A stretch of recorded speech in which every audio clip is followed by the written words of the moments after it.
세상을 사는 듯이 주가 멀어 보이기만 할 때 우리는 바라보아야 하네. 우리에게 오셨던 그 주님을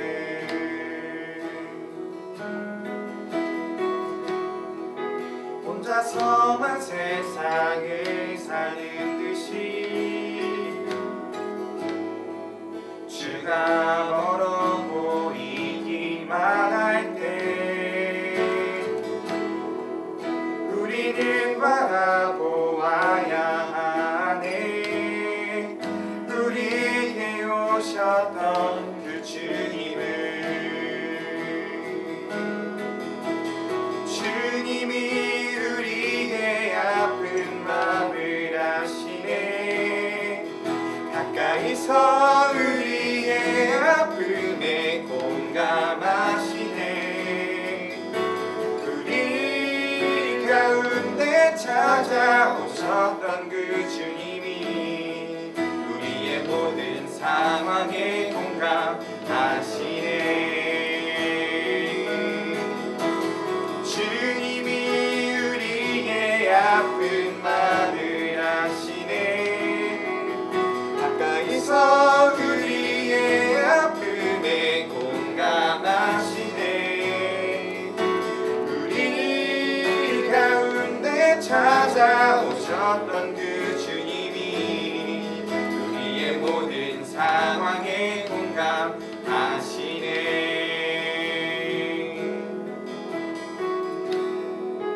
혼자서만 세상을 사는 듯이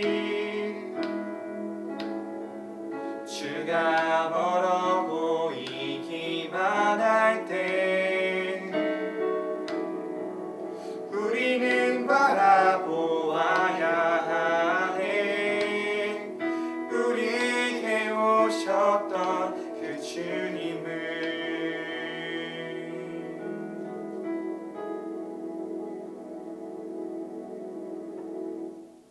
중아, 중등부 친구들 한 주간 잘 지냈나요?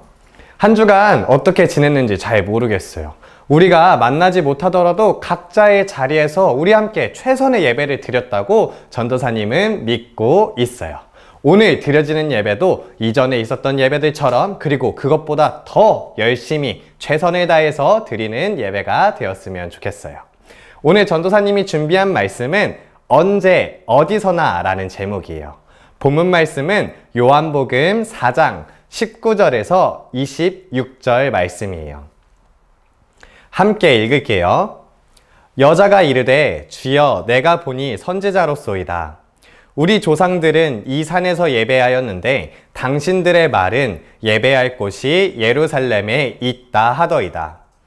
예수께서 이르시되 여자여 내 말을 믿으라. 이 산에서도 말고 예루살렘에서도 말고 너희가 아버지께 예배할 때가 이르리라. 너희는 알지 못하는 것을 예배하고 우리는 아는 것을 예배하노니 이는 구원이 유대인에게서 남이라. 아버지께 참되게 예배하는 자들은 영과 진리로 예배할 때가 오나니 곧 이때라. 아버지께서는 자기에게 이렇게 예배하는 자들을 찾으시느니라. 하나님은 영이시니 예배하는 자가 영과 진리로 예배할지니라. 여자가 이르되 메시아 곧 그리스도라 하는 이가 오실 줄 내가 아노니 그가 오시면 모든 것을 우리에게 알려주시리이다. 예수께서 이르시되 내가 말하는 내가 그라 하느니라. 아멘. 여러분은 지하철이나 버스에 탔을 때 좋아하는 자리가 있나요? 전도사님은 특이하게도 지하철이나 버스에 가장 좋아하는 자리가 있어요. 예를 들어서 지하철을 먼저 이야기를 해주면 지하철은 그 자리의 맨 끝쪽 자리를 좋아해요. 왜냐면은 양쪽에 다른 사람이 앉지 않고 한쪽에만 다른 사람이 앉기 때문이에요. 그리고 지하철을 탈 때도 전도사님만의 특별한 게 있어요. 뭐냐면은 예를 들어서 뭐 3-4, 3-3 이렇게 있는데 그 다시 뒤에 있는 숫자가 1이나 4에는 타지 않아요. 보통은 2나 3에 타요. 특이하죠? 전도사님은 또 버스에 타면 전도사님이 좋아하는 자리가 있어요. 어디냐면은 문 바로 뒤에 있는 문 바로 뒤에 있는 그 두 가지 자리 중에 한 자리에 최대한 앉으려고 해요. 전도사님이 이런 생각을 갖고 사니까 보통 어떻게 지하철을 타고 어떻게 버스를 타냐면요, 항상 지하철을 타게 되면은 전도사님이 좋아하는 자리에 사람이 앉아 있는지를 확인해요. 그래서 그 사람이 만약에 앉아 있어요, 그러면은 그 사람이 내릴 때까지 앞에서 기다리는 거예요. 그런데 이렇게 어느 날 앞에서 기다리고 있는데 한 가지 생각이 든 거예요. 옆에 자리가 나 있는데도 난 왜 이 자리에 앉지 않지? 우리가 지하철에 타는 이유는 편하게 가려고 하는 게 아니라 그냥 빨리 전도사님이 원하는 자리로 가려고, 원하는 곳으로 가려고 하는 것인데 나는 왜 자리에 앉지 않고 여기에 서 있는 거지? 이런 생각이 든 거예요. 그래서 내가 지하철을 타고 버스를 타는 목적이 무엇이지? 한번 생각해 보게 된 계기가 있었어요. 오늘 본문 말씀도 자리와 장소에 관한 이야기를 하고 있어요. 어느 아주 뜨거운 여름날에 예수님이 한 사람을 만나요. 바로 사마리아 여인을 만나게 돼요. 여러분, 예수님이 사마리아 사람일까요? 아니죠. 여러분이 알다시피 예수님은 유대, 이스라엘 사람이세요. 그래서 유대 사람과 사마리아 사람 둘이 만나게 된 거예요. 그런데 우리가 여기서 하나 더 알아야 할 것은 유대와 사마리아와는 가까이에 있었지만 오히려 서로 엄청나게 싸우면서 사이가 좋지 않았어요. 그래서 유대 사람은 사마리아 사람을 무시하고 사마리아 사람들은 유대 사람을 만나고 싶어 하지 않았어요. 그런데 사마리아 사람인 여자와 예수님, 유대 사람인 예수님이 만나서 이야기를 하다 보니까 사마리아 여인은 한 가지를 깨닫게 돼요. 아, 예수님은 나를 위하여서 오셨고, 아, 예수님이 정말로 그리스도시구나 라는 것을 깨닫게 돼요. 그래서 이제 예수님을 따르기로 마음먹게 돼요. 그런데 문제가 한 가지 발생하게 돼요. 내가 예수님을 따르기로 마음먹었고 이제 예수님을 믿기로 마음을 먹었어요. 그런데 어디서 예배드려야지? 이런 생각이 들게 된 거예요. 바로 이 질문이 본문 말씀에서 나오고 있어요. 왜 이런 문제가 생겼냐면은 사마리아와 유대가 항상 사이가 안 좋았고 그로 인해서 서로 다른 곳에서 예배를 드렸기 때문이에요. 그래서 사마리아 여인은 19절, 20절에 이렇게 물어보고 있어요. 여자가 이르되 주여 내가 보니 선지자로소이다. 우리 조상들은 이 산에서 예배하였는데 당신들의 말은 예배할 곳이 예루살렘에 있다 하더이다. 20절에 사마리아 여인은 이렇게 이야기하고 있어요. 우리 조상들은 이 산에서 예배하였다. 이 산이 어디를 말하고 있냐면은 그리심산이라는 산을 이야기하고 있어요. 당시 사마리아인들은 그리심산에서 자신들의 성전을 건축해서 예배를 드리고 있었어요. 이때 유대 사람들은 그리심산이 아니라 본문 말씀에서 말하고 있듯이 예루살렘에서 예배를 드렸어요. 자, 한번 생각을 해봅시다.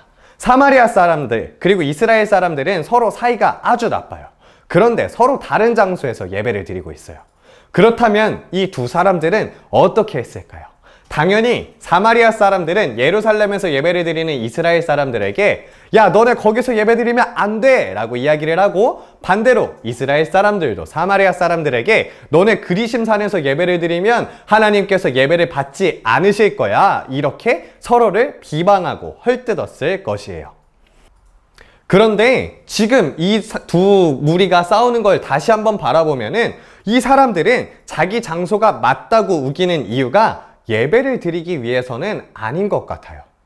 오히려 이 사람들은 자기 자존심 때문에 예배를 드리는 장소를 위하여서 싸웠던 것 같아요. 이런 배경 속에서 사마리아 여인은 예수님에게 질문해요. 예수님, 아니 그러면은 우리 조상들이 말하는 그리심산에서 예배를 드려야 돼요? 아니면 예수님의 나라 사람인 이스라엘 사람들이 말하는 예루살렘에서 예배를 드려야 돼요? 어디서 예배를 드려야 돼요? 라고 물어보고 있는 것이에요. 예수님께서 뭐라고 말씀하셨을까요? 예루살렘에서 예배를 드리라고 하셨을까요? 아니면 그리심산에서 예배를 드리라고 하셨을까요? 오늘 본문 말씀에는 이렇게 이야기하고 계신다고 말하고 있어요. 예수께서 이르시되 여자여 내 말을 믿으라. 이 산에서도 말고 예루살렘에서도 말고 너희가 아버지께 예배할 때가 이르리라. 바꿔 말하면은 그리신산도 아니고 예루살렘도 아니야. 그 두 곳 말고 너희가 아버지께 예배할 때가 올 거야 라고 이야기하고 계세요. 이어서 이렇게 말씀하세요. 아버지께 참되게 예배하는 자들은 영과 진리로 예배할 때가 오나니 곧 이때라.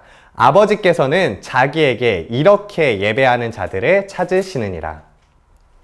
하나님은 영이시니 예배하는 자가 영과 진리로 예배할지니라. 아멘. 아버지를 영과 진리로 예배할 때가 오는데 그때부터 사람들이 말하는 장소 그리고 소문 다 떠나서 참되게 영과 진리로 예배할 때가 올 거야 라고 말하고 계세요. 그때가 언제일까요? 사마리아 여인은 정말로 궁금했어요. 그래서 사마리아 여인은 예수님께 질문하는 것이에요. 우리 조상들이 말하기를 들었는데 그리스도가 오시면은 우리에게 모든 것을 알려주신다고 했어요. 그렇다면 그 그리스도는 언제 오시고 그때는 언제예요? 우리가 영과 진리로 예배를 드리는 그때가 도대체 언제예요? 라고 이야기를 하는 거예요. 이때 예수님께서 말씀하세요. 예수께서 말하시되 내가 말하는 내가 바로 그라하니라 하시니라 라고 이야기하고 계세요. 여러분, 예수님이 사마리아 여인에게 모든 것을 알게 하시는 그리스도가 바로 자신이라고 말씀하세요. 그리고 본인이 오셨기 때문에 그리스도인인 자신이 오셨기 때문에 이제 그리심산이나 예루살렘이 중요한 것이 아니라 그 장소와 소문이 중요한 것이 아니라 바로 영과 진리로 예배하는 것이 중요하다고 말씀하고 계세요. 영과 진리로, 다른 말로 말하면 우리의 온 맘 다해서 예배를 드려야 한다는 것이에요. 우리는 다른 누군가가 예배를 드리라고 해서 예배를 드리는 것이 아니라 우리의 온 마음과 정성이 하나님을 향해 있기 때문에 예배를 드린다는 것이에요. 우리는 몇 주 동안 집에서 예배를 드리고 있어요. 여러분, 지금까지의 여러분의 예배는 어땠나요? 혹시라도 교회가 아니라 집에서 드린다고 조금이라도 소홀한 마음이 들지는 않았나요?